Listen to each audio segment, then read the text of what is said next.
اگر آپ لوگوں کے ساتھ یا آپ لوگوں کے جاننے والوں کے ساتھ کوئی پیرانارمل قصہ پیش آیا ہے تو ہماری ای میل آئی ڈی پر ہم سے شیئر کریں۔ بیسٹ اسٹوری کو سلیکٹ کر کے ہم اسے آپ کے کریڈٹس کے ساتھ نریٹ کریں گے۔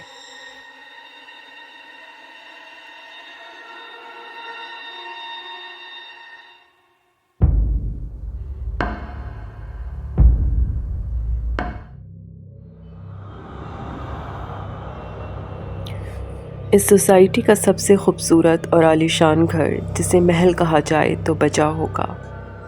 لگتا ہے جیسے بنوانے والے نے اپنی بھرپور توجہ اور پیسہ استعمال کیا۔ مگر جب سے میں سوسائٹی میں آئی تھی اسے ویران دیکھا تھا۔ میرا دل چاہتا کہ کاش یہ گھر میرا ہوتا، میں اسے ایسے سجاتی سنوارتی کہ اس کی خوبصورتی میں مزید اضافہ ہوتا۔ میں اکثر اپنے شوہر حارث سے کہتی کہ آپ مجھے بالکل ایسا ہی مکان بنا کر دیں، بس میری یہ دلی خواہش ہے۔ حارث مسکرا کر وعدہ کر لیتے کہ انشاءاللہ ضرور، دعا کرو، اور میں مستقبل کے خوابوں میں کھو جاتی۔ ہمیں سوسائٹی میں آئے ابھی 1 ماہ ہی گزرا ہوگا۔ اس مکان میں لوگ آ گئے۔ اب جستجو لگی تھی کہ کسی روز اس گھر کو اندر سے دیکھوں گی۔ ایک صبح حارث اور بچے جب جا چکے تھے، میں نے کچن سمیٹا، تبھی ماسی آ گئی۔ میں ٹیرس میں چلی آئی۔ قریب ہی بازار تھا، کافی گہما گہمی رہتی تھی کیونکہ ٹریفک بھی اچھا خاصا ہوتا تھا۔ مین بازار میں میرا گھر تھا۔ یہ میرا روز کا معمول تھا۔ اکثر بچے اسکول کے لیے یہاں سے پیدل گزرتے تھے۔ میں کچھ دیر اس گہما گہمی سے لطف اندوز ہوتی، پھر اپنے کمرے میں چلی آئی۔ تھوڑی دیر بعد ملازمہ نے بتایا کہ بی بی کوئی خاتون آئی ہیں اور آپ کا پوچھ رہی ہیں۔ میں نے ڈرائنگ روم میں بٹھا دیا ہے۔ اچھا چلو میں آتی ہوں۔ میں نے ہاتھ سے اپنے بال درست کیے اور ڈرائنگ روم میں پہنچی۔ خاتون کھڑی ہو گئی۔ السلام علیکم۔ میں نے سلام کیا، مسافے کے لیے ہاتھ بڑھایا تو خاتون بولی کہ ہم ابھی چند روز پہلے یہاں شفٹ ہوئے ہیں۔ وہ اچھا، وہ کارنر والے مکان میں؟ میں خوش ہوتے ہوئے بولی جی جی بالکل، کل دوپہر میں ظہر کے بعد قرآن خوانی اور میلاد ہے، ضرور آئیے گا۔ وہ مسکرائیں۔ بالکل جی، ضرور آؤں گی۔ یہ تو میری دلی خواہش ہے کہ میں آپ کے گھر جاؤں۔ ماشاءاللہ آپ کا گھر بہت پیارا ہے، بہت مبارک ہو آپ کو۔ میں نے خوش دلی سے مبارکباد دی۔ بہت شکریہ، جیتی رہیں۔ خاتون نے دعا دی۔ اچھا اب اجازت دیجیے۔ خاتون اٹھنے لگی۔ ارے ایسے کیسے، آپ پہلی دفعہ آئی ہیں؟ تبھی ملازمہ چائے اور کچھ ناشتہ لیے کمرے میں داخل ہوئی۔ میں قرآن خوانی میں جانے کے لیے پر تول رہی تھی۔ کل کا انتظار بڑی شدت سے تھا۔ میں وقت سے پہلے ہی سارا بیگم کے گھر پہنچ گئی۔ بہت ہی ملنسار اور نفیس خاتون تھی، مجھے ہاتھوں ہاتھ لیا۔ ان کی 2 پیاری سی بیٹیوں اور ایک بہو نے بھی مجھ سے مل کر بہت خوش تھیں۔ لڑکیاں پڑھ رہی تھیں، بہو کے 2 بچے تھے، 2 بیٹے جن میں ایک شادی شدہ اور ایک غیر شادی شدہ تھا۔ حشمت صاحب بھی بہت سلجھے ہوئے اور دیندار آدمی تھے۔ غرض یہ کہ آئیڈیل گھرانہ تھا، خاصے کھاتے پیتے لوگ تھے۔ گھر کا ایک ایک کونا میں نے دیکھا۔ گھر اندر سے اور بھی زیادہ خوبصورت تھا۔ قرآن خوانی اختتام پر تھی کہ اچانک شور ہوا۔ ابا جی نماز پڑھ کر آ رہے تھے کہ سیڑھیوں سے گر گئے۔ بھاگ دوڑ مچ گئی، پتہ چلا بے ہوش ہے، خاصی چوٹیں آئی ہیں۔ دونوں بیٹے اور وائف فوراً ہاسپٹل لے کر پہنچے۔ عجیب افراتفری مچی ہوئی تھی۔ اللہ اللہ کر کے میلاد ختم ہوئی، ہم سب اپنے اپنے گھر لوٹ آئے، مگر حشمت صاحب اس ناگہانی آفت سے معذور ہو گئے اور چند روز بعد ان کا انتقال ہو گیا۔ ایک حادثہ تھا جو گزر گیا۔ پھر ایک روز میں ٹیرس میں کھڑی تھی، میں نے دیکھا کہ ان کے گھر پر ایمبولنس کھڑی ہے۔ یا اللہ خیر، اب کیا ہوا؟ میں نے ان کی بیٹی کو فون کیا تو پتہ چلا کہ ان کی بھابھی کچن میں گر گئیں، انہیں ہاسپٹل لے جا رہے ہیں۔ یا اللہ کرم کرنا، وہ تو بیچاری حاملہ ہیں۔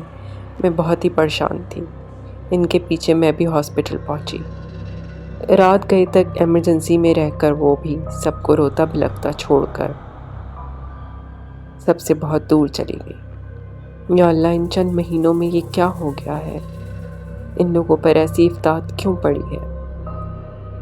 ایک کے بعد ایک ایسے حادثات، لیکن کسی نے بھی شاید اس پر توجہ نہیں دی مگر میرے ہسبینڈ بولے، مہک مجھے لگتا ہے کہ یہ مکان ان لوگوں کو راس نہیں آ رہا۔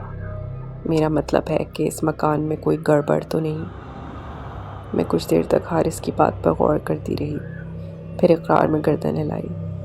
ہاں، یہ ہو سکتا ہے، آپ ٹھیک کہہ رہے ہیں، ہو بھی سکتا ہے اور نہیں بھی۔ حادثات ہیں، اچانک رونما ہو جاتے ہیں۔ مجھے مکان کی گڑبڑ تو نہیں لگ رہی۔ اللہ پاک اب ان لوگوں پر کرم فرمائے، اب ایسا کوئی حادثہ نہ ہو۔ بچوں کے امتحان ہو رہے تھے، میں مصروف ہو گئی۔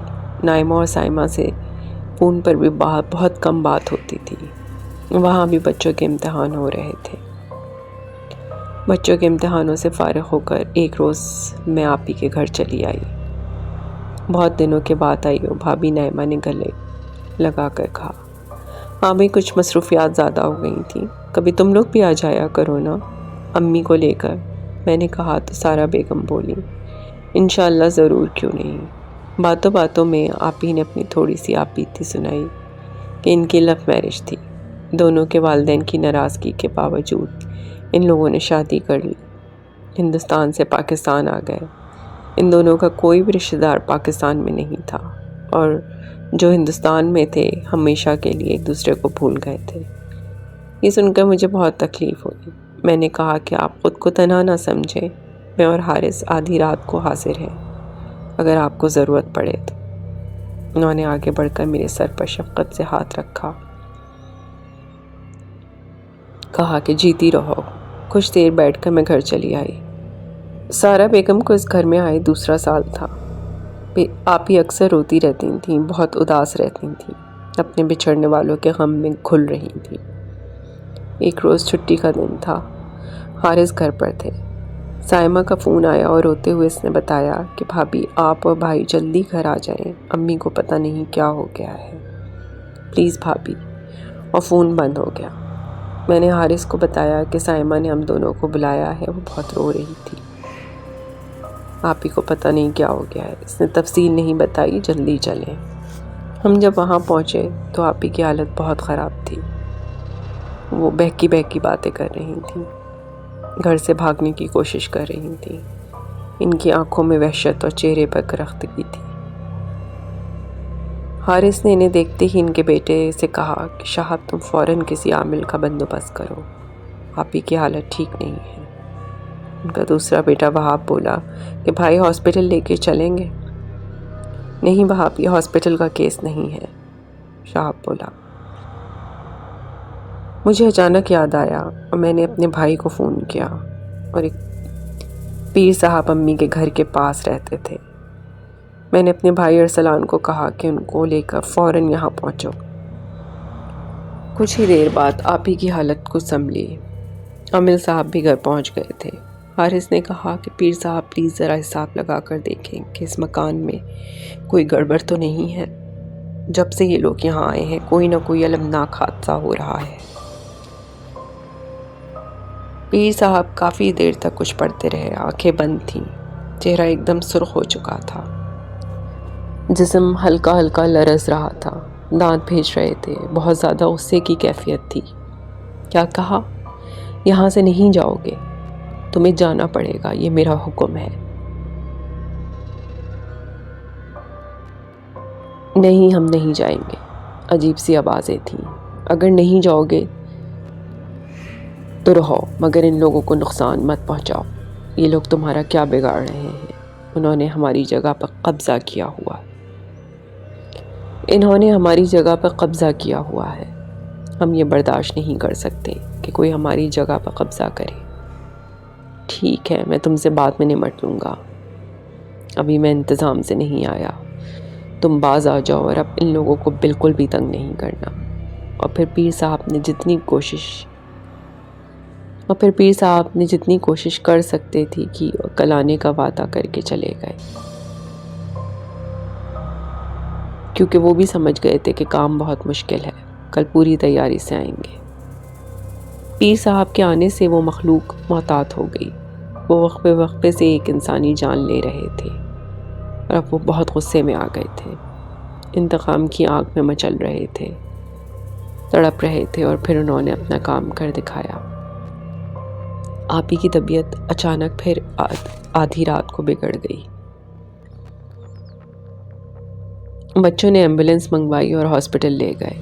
پیچھے 2 گاڑیاں گھر سے نکلی، ساری فیملی ہاسپٹل روانہ ہو گئی۔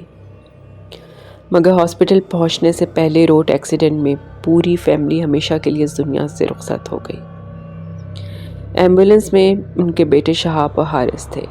ڈاکٹروں کی پوری ٹیم آپی کے ارد گرد تھی، لیکن کسی کو بھی مرض سمجھ میں نہیں آیا۔ چند لمحوں میں آپی بھی اپنے پیاروں سے جا ملی۔ شہاب جب ماں کی ڈیڈ باڈی لے کر گھر پہنچا تو پتہ چلا کہ سبھی ہاسپٹل گئے ہوئے ہیں۔ انہوں نے وہاب کو کال ملائی تو جواب کسی اجنبی نے دیا کہ آپ کی فیملی تو روڈ ایکسیڈنٹ میں ہلاک ہو چکی ہے، کوئی بھی نہیں بچ سکا۔ شہاب کے ہاتھ سے فون گر پڑا، وہ بے ہوش ہونے لگا۔ حارث نے انہیں تھام لیا۔ شہاب نے رک کر کہا کہ فلاں ہاسپٹل میں میری فیملی کی لاشیں ہیں، اور اس کے بعد ان کو بھی ہارٹ اٹیک آ گیا۔ اف اللہ، یہ کیا ہو گیا؟ آنن فانن ایک بھرا گھر نیست و نابود ہو گیا۔ اتنا خوبصورت محل خونی محل میں بدل گیا۔ اتنا خوبصورت گھر ایک خونی گھر میں بدل گیا۔ جہاں زندگی تھی وہاں موت ہی موت، ہر طرف لاشیں ہی لاشیں، کوئی کسی پر رونے والا نہیں۔ رونقیں تھیں وہاں ویرانیاں، اتنے بڑے گھر اور اتنا قیمتی ساز و سامان، لیکن کوئی وارث نہیں، کوئی برتنے والا نہیں۔ نام و نشان صفحہ ہستی سے مٹ گیا۔ یہ دنیا ہے، یہ زندگی، یہ دھن دولت، یہ جائیداد، بنگلے، یہ آسائشیں، مال و زر، اعلیٰ گھر، عمدہ ساز و سامان، یہ اسٹیٹس، سب جب تک آپ کے ہیں، جب تک آپ کی سانسیں چل رہی ہیں۔ سانسیں بند ہوئیں اور ادھر آپ ہمیشہ کے لیے 2 گز مٹی کے گھر میں ہمیشہ کے لیے رہائش اختیار کر لیتے ہیں۔ یہ گھر، یہ اندھیری کوٹری آپ کی آخری آرام گاہ ہے۔ اس کو بھی آپ سجا سکتے ہیں، سنوار سکتے ہیں، اپنے اعمال کے نور سے روشن کر سکتے ہیں۔ ہمیں اس مکان کو خوبصورت بنانا چاہیے۔ دنیاوی زندگی عارضی ہے، چند دنوں کی ہے۔ میں نے آپ ہی کے اس محل نما مکان کی چاہ کی تھی، میری زندگی کی سب سے بڑی خواہش تھی، مگر اب میرا ارادہ بالکل بدل گیا ہے۔ اس گھر کے مکین کیسے اس گھر کی بھیٹ چڑھ گئے، کیسے دنیا سے رخصت ہوئے کہ نہ پیچھے کوئی رونے والا تھا، نہ آخری آرام گاہ تک اپنوں کو پہنچانے والا۔ یہاں یہ کہاوتیں پوری لگتی ہیں کہ ہر چمکنے والی چیز سونا نہیں ہوتی، ظاہر و باطن میں فرق ہوتا ہے۔ یہ خوبصورت گھر کتنا بدصورت اور خونی تھا، کتنی قیمتی جانیں لے لیں اس گھر نے۔ مجھے اس گھر سے سخت نفرت ہو گئی تھی۔ اب یہ گھر سرکاری تحویل میں ہے۔ وہی ویرانی، وہی گپ اندھیرے، وہی خاموشی اور وحشت۔